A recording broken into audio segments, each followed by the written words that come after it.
오늘 본문의 말씀은 마태복음 14장 28절에서 29절 말씀입니다. 베드로가 대답하여 가로되 주여 만일 주시어든 나를 명하사 물 위로 오라 하소서 한데 오라 하시니 베드로가 배에서 내려 물 위로 걸어서 예수께로 가되 물 위를 걸어오시는 예수님을 본 베드로 순간 자신도 예수님처럼 물 위를 걸어보고 싶다는 그런 생각이 들었습니다. 그리고 물 위에 계신 예수님에게 베드로는 요청을 합니다. 나도 물 위를 걸어서 예수님께 갈 수 있도록 예수님이 오라고 말하여 주십시오 라고. 베드로의 요청을 들으신 예수님은 베드로의 요청대로 오라고 말씀을 하십니다. 오라는 예수님의 음성을 들은 베드로는 망설임 없이 배에서 바로 내렸고 그렇게 물 위를 걷기 시작하였습니다. 아무런 도구나 장비도 없이 맨몸으로 사람이 물 위를 걷는다. 도무지 상상할 수도 없는 그런 일을 베드로는 실제로 체험하였다는 것입니다. 물 위를 뛰어다니는 도마뱀이 있습니다. 일명 예수 도마뱀이라고도 불리는 바실리스크 도마뱀은 실제로 물 위를 뛰어다니는 도마뱀으로 아주 유명합니다. 학자들은 이 도마뱀이 어떻게 물에 빠지지 않고 물 위를 뛰어다닐 수 있을까 많은 관찰과 연구를 하였습니다. 그리고 그 원리를 알아낼 수 있었다고 합니다.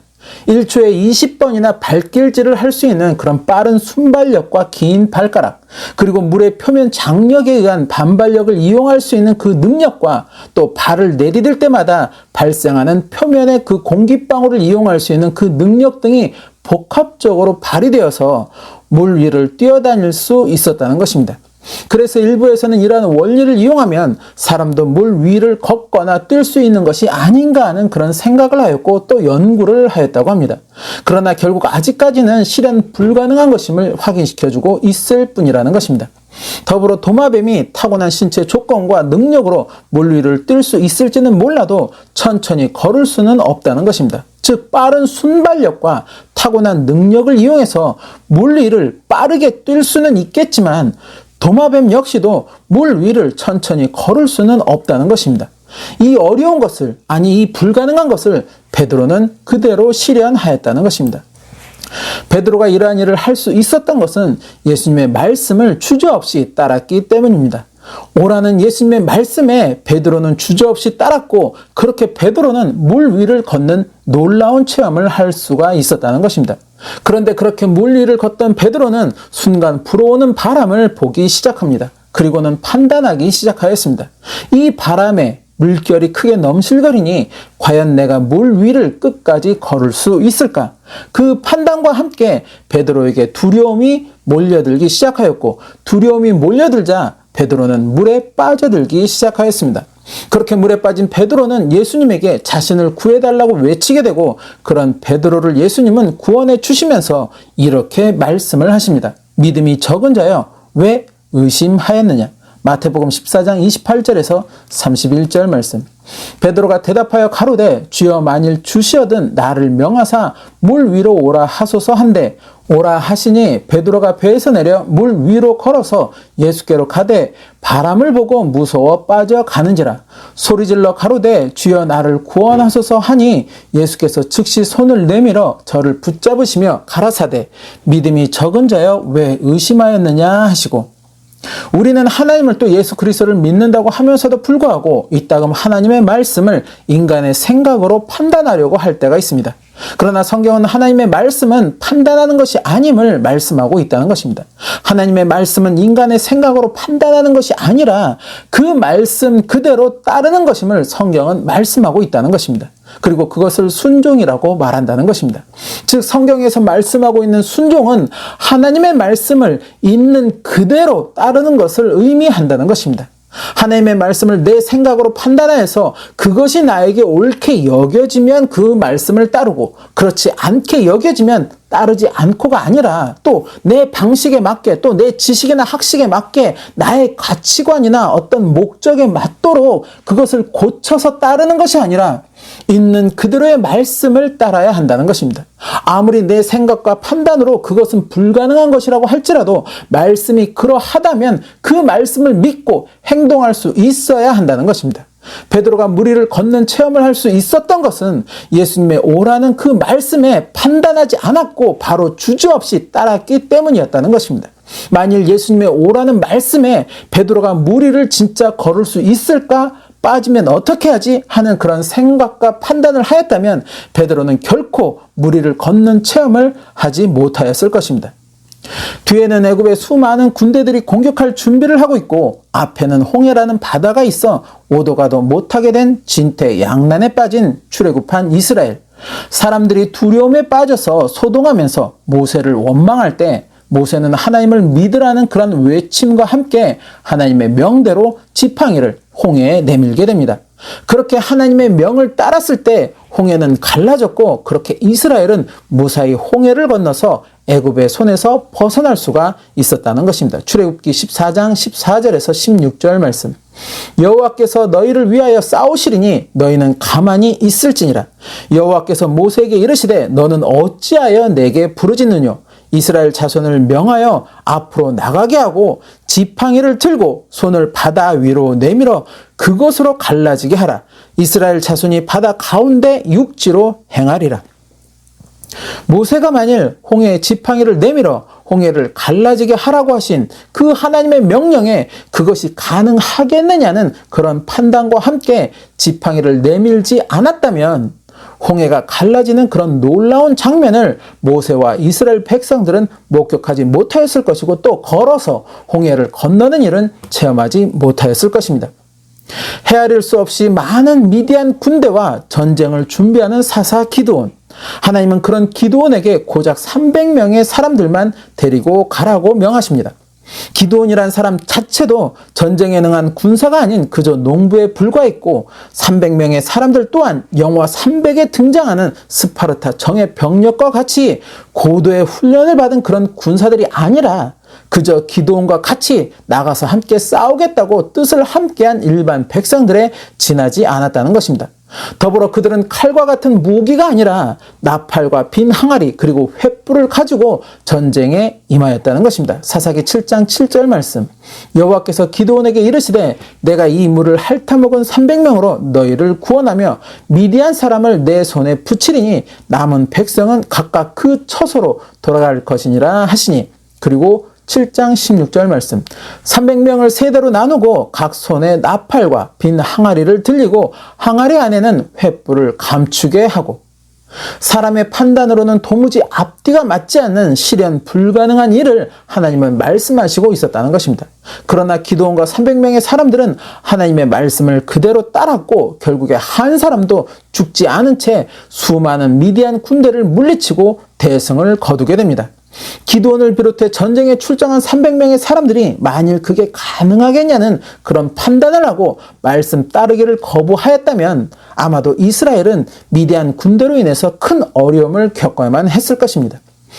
남자 나이가 100세 그리고 여자 나이 90세에 정말 어렵게 낳은 독자 이삭을 제물로 바치라는 하나님의 명령. 그 명령을 들은 아브라함은 주저하지 않았고 독자 이삭을 실제로 제물로 바치려고 하였습니다. 그런 주저함이 없는 모습을 보신 하나님이 오히려 아브라함을 급하게 멈추게 하셨고 하나님을 향한 아브라함의 믿음을 인정하여 주시면서 그를 믿음의 조상으로 세워주셨다는 것입니다. 모세의 뒤를 이어 이스라엘 지도자가 된 여호수아, 그렇게 출애굽한 이스라엘 민족을 이끌고 드디어 요단강을 건너서 가나안 땅 입구에 다다르게 됩니다. 그리고 맞이한 여리고성. 학자들은 이 성이 난공불락의 요새이며 이 성을 넘어야 가나안 땅에 들어갈 수 있었다고 이야기를 하고 있습니다. 그러한 성 앞에 이르렀을 때 하나님은 여호수아에게 이스라엘 군사들이 여리고성을 매일 한 바퀴씩 6일 동안 돌고 7일째는 7바퀴를 돌아서 나팔을 불고 모든 백성은 크게 외치라고 명하시게 됩니다. 여호수아와 모든 백성들이 하나님의 말씀대로 행하자 그 난공불락이었던 여리고 성이 그만 무너지고 말았다는 것입니다. 그렇게 손쉽게 이스라엘은 여리고성을 점령하고 가나안 땅에 입성할 수 있었다는 것입니다. 땅을 파는 것도 아니고 성벽을 부수기 위해서 어떠한 행위를 한 것도 아니었다는 것입니다. 하나님의 말씀대로 그냥 성을 돌고 나팔을 불고 그렇게 외쳤다는 것입니다. 말씀을 그대로 따랐을 뿐인데 여리고 성이 그만 무너지고 말았다는 것입니다. 하나님의 말씀을 인간의 상식이나 학문, 경험으로 판단해서는 안 된다는 것입니다. 하나님의 말씀은 판단하는 것이 아니라 그냥 그렇게 따르는 것이라는 것입니다. 그대로 따랐을 때 하나님의 놀라운 권능을 우리는 실제로 목격할 수 있게 되고 또 경험할 수 있게 된다는 것입니다. 하나님의 말씀을 인간의 지식이나 학문, 경험으로 판단하려고 한다는 것은 하나님의 권능을 자기가 가진 지식과 학문 그리고 경험 안으로 국한하고자 하는 것과 같다는 것입니다. 그러나 하나님의 권능은 사람이 가진 그 어떤 지식이나 학문 그리고 경험을 뛰어넘는다는 것입니다. 사람이 가히 상상할 수도 없는 그러한 일들을 하나님은 하실 수 있다는 것입니다. 그것을 망각하고 하나님의 말씀을 판단하고자 한다면 그리고 그 판단에 따라서 순종의 여부를 결정하고자 한다면 그것은 이미 하나님이 원하시는 올바른 순종의 모습은 아니라는 것입니다. 올바르지 못한 순종의 모습에 하나님의 권능은 함께하지 못함을 또한 알아야 한다는 것입니다. 때로 인간의 생각으로는 불가능한 것 같은 그 일을 말씀하시는 하나님, 믿음으로 그 말씀을 그대로 따랐을 때 하나님은 그 불가능한 것을 가능하도록 만들어 주신다는 것입니다. 신명기 28장 3절에서 14절까지의 말씀은 하나님이 내려주시는 복에 관해서 기록하고 있습니다. 하나님의 복을 받는 자로 서게 되었을 때 하나님이 내려주시는 복은 언제 어디서나 받게 되는 복이며 행하는 모든 일마다 임하는 복이 됨을 말씀은 전하고 있습니다. 그러나 그에 앞서 한 가지를 더 말씀하고 있는데 그것은 바로 복받는 자의 조건이라는 것입니다. 그래서 2절 말씀에는 그 복받는 자의 조건을 하나님 말씀에 순종하는 자라고 그렇게 명시하고 있다는 것입니다. 신명기 28장 2절 말씀. 내가 내 하나님 여호와의 말씀을 순종하면 이 모든 복이 내게 임하며 내게 미치리니. 즉 하나님의 말씀을 그대로 순종하는 자에게 하나님의 복은 임하게 된다는 것입니다. 그러나 여기서 우리가 한 가지 주의할 것이 있습니다. 내가 순종한다고 하는 그것이 정말 하나님의 말씀인 것인지 아니면 사람의 말인 것인지를 분별할 수 있어야 한다는 것입니다. 많은 목회자들이 또 부흥 강사님들이 이러한 말씀의 순종을 전하시고 있습니다. 그래서 하나님을 또 예수 그리스도를 믿는 그리스도인들은 말씀에 순종해야 함도 분명 알고는 있습니다. 그런데 일부에서는 그 순종이 하나님의 말씀이 아니라 자신의 말을 따르는 그 순종을 이야기하고 있다는 것입니다. 겉으로 자신의 뜻은 뒤로 감춘 채 하나님의 말씀을 빙자해서 성도들에게 순종을 강요하고 그렇게 성도들의 물질과 희생을 착취하는 자들도 있다는 것입니다. 심지어 그루밍 범죄라고 해서 성도들을 심리적으로 지배해서 성적인 범죄도 서슴지 않고 행하는 그런 추악한 모습들도 보인다는 것입니다. 그러나 더 큰 문제는 성도들이 그러한 범죄 대상에 있으면서도 그래서 물질적, 정신적, 육체적 착취를 당하고 있으면서도 자신이 지금 하나님 말씀에 올바른 순종을 하고 있다고 그런 착각을 하고 있다는 것입니다. 왜일까? 옳고 그름에 대한 판단력이 그만큼 약해졌기 때문이라는 것입니다. 잘못된 자들은 이러한 판단을 하지 못하도록 계속해서 성도들을 정신적으로 또 심리적으로 지배하려고 하고 또 자신들의 뜻에서 벗어나면 큰 저주를 받게 될 것이라고 그렇게 압박을 하면서 성도들의 판단력을 계속해서 약화시키려고 한다는 것입니다. 마지막 때를 살아가는 우리 그리스도인들은 그러기에 말씀의 분명한 판단력을 또한 키워나가야 한다는 것입니다.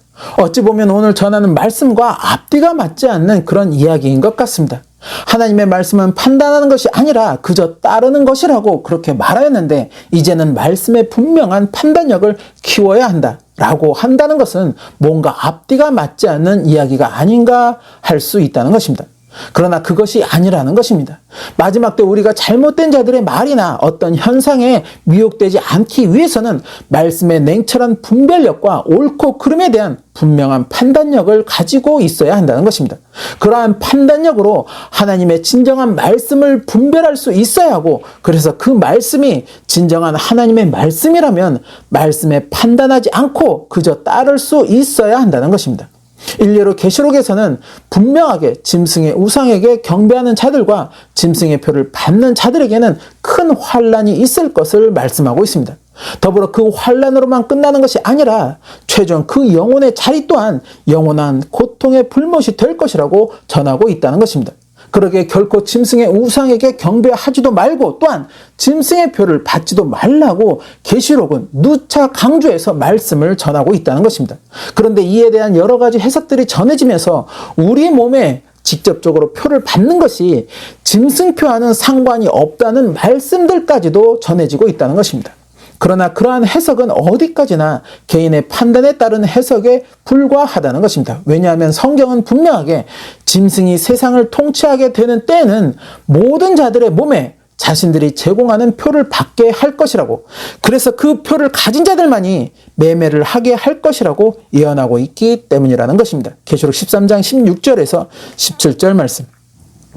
저가 모든 자, 곧 작은 자나 큰 자나 부자나 빈궁한 자나 자유한 자나 종들로 그 오른손에나 이마에 표를 받게 하고 누구든지 이 표를 가진 자 외에는 매매를 못하게 하니 이 표는 곧 짐승의 이름이나 그 이름의 수라. 한때 베리칩이 짐승표인가에 대한 문제로 한국 교계가 시끄러웠을 때 많은 교회들이 베리칩은 짐승표가 아니라고 전하였습니다. 그러면서 계시록에 등장하는 짐승표는 그저 상징적인 것에 불과할 뿐이며 그것을 몸에 받는다고 전하는 것은 잘못된 자들의 주장이라고까지 이야기를 하였습니다. 바로 그러한 때 어느 한 목사님은 말씀하시기를 짐승의 표가 그저 상징에 불과한 것인지 실제 몸에 삽입하는 그런 표인 것인지 자신은 알지 못하겠지만 만일 내 몸에 어떤 표를 받아야 한다고 하면 나는 절대로 그 표를 받지 않을 것입니다. 왜? 성경이 몸에 받지 말라고 말씀하고 있기 때문입니다. 나는 그 말씀을 그저 그렇게 따르려고 합니다. 라고 말씀하신 것을 듣게 되었습니다. 저는 이 말씀에 동의를 한다는 것입니다. 아무리 과학적인 근거와 논리적인 이유를 들어서 성경의 말씀에 대한 해석을 전한다고 하여도 성경이 짐승의 우상에게 경배하지 말라고 하시기에 죽음을 각오하면서까지 우상에게 경배하지 않아야 하는 것이고, 또 몸에 짐승이 제시하는 표를 받지 말라고 하시기에 몸에 어떠한 표도 받지 않으려고 한다는 것입니다. 더불어 동성애는 하나님이 가증하게 여기시는 죄라고 하시기에 죄로 여기는 것이며 예수님 외에는 구원의 길이 없다고 하시기에 종교 다원주의를 옳다고 말하지 않는다는 것입니다.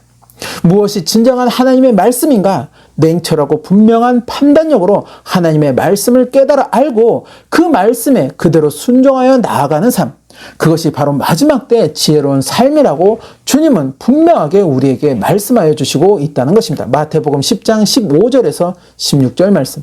내가 진실로 너희에게 이르노니 심판날에 소돔과 고모라 땅이 그 성보다 견디기 쉬우리라. 보라, 내가 너희를 보냄이 양을 이리 가운데 보냄과 같도다. 그러므로 너희는 뱀같이 지혜롭고 비둘기같이 순결하라.